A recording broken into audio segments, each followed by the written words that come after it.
Bonjour à tous et bienvenue dans ce cours de conjugaison. Aujourd'hui, nous allons aborder l'imparfait. Nous allons voir quelles sont les fonctions de l'imparfait et comment conjuguer l'imparfait des verbes des trois groupes.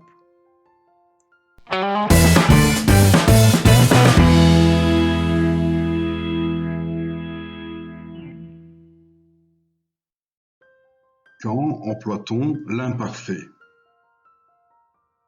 L'imparfait, c'est un temps du passé. Il exprime un fait ou une action qui a déjà eu lieu au moment où nous parlons. Une action qui a duré un certain temps ou qui s'est répétée régulièrement. Par exemple, l'année dernière, j'étais en CE2. Donc ça, c'est un fait qui a duré un certain temps.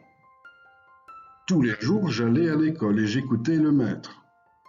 Là, ce sont des actions qui se sont répétées régulièrement. Je les exprime donc à l'imparfait.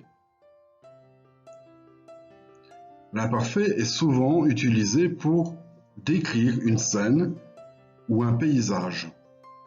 Par exemple, le soleil descendait, les neiges éternelles brillaient de mille feux. On utilise l'imparfait de description. Comment conjuguer un verbe à l'imparfait? Pour conjuguer un verbe du premier groupe, on ajoute les terminaisons suivantes au radical. Au singulier AIS, AIS et AIT, et au pluriel IONS, IEZ et AIENT.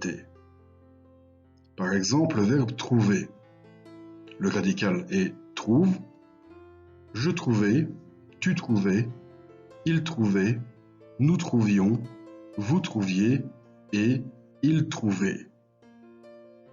Attention, pour les verbes dont l'infinitif se termine en CER, on met un CCD avant la terminaison de la première, deuxième et troisième personne du singulier ainsi qu'à la troisième personne du pluriel.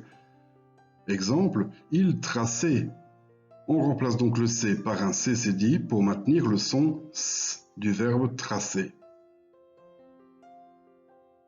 Pour les verbes dont l'infinitif se termine en GER, on ajoute un E entre le radical et la terminaison pour les première, deuxième et troisième personnes du singulier, ainsi qu'à la troisième personne du pluriel.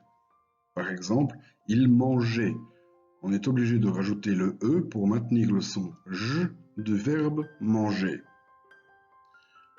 Pour les verbes en GUER, la lettre U est conservée à toutes les personnes. Par exemple, il naviguait. Le U ici n'est pas utile pour maintenir le son G, mais on le maintient. C'est la règle.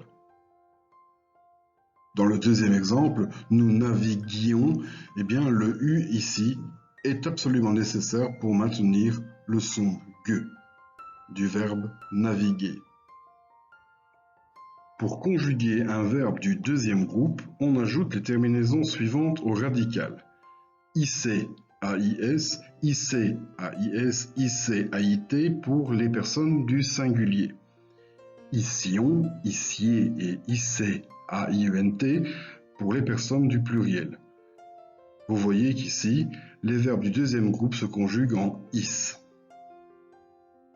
Par exemple, voici le verbe finir. Son radical est fin.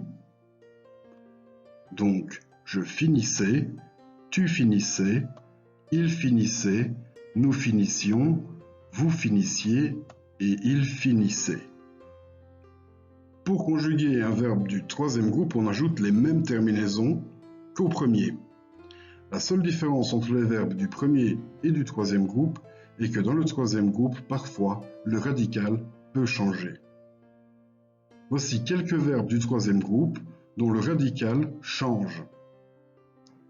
Dire, on ne dit pas je dirais, mais on dit je disais. Faire, je faisais. Prendre, je prenais. et voir, je voyais avec Y. Les verbes être et avoir se conjuguent comme suit. J'étais, tu étais, il était, nous étions, vous étiez et ils étaient. Et pour le verbe avoir, j'avais, tu avais, il avait, nous avions, vous aviez et ils avaient. Et voilà, c'est fini pour aujourd'hui. J'espère que vous aurez apprécié cette vidéo. N'hésitez pas à vous abonner. N'oubliez pas la petite cloche pour suivre les actualités de la chaîne.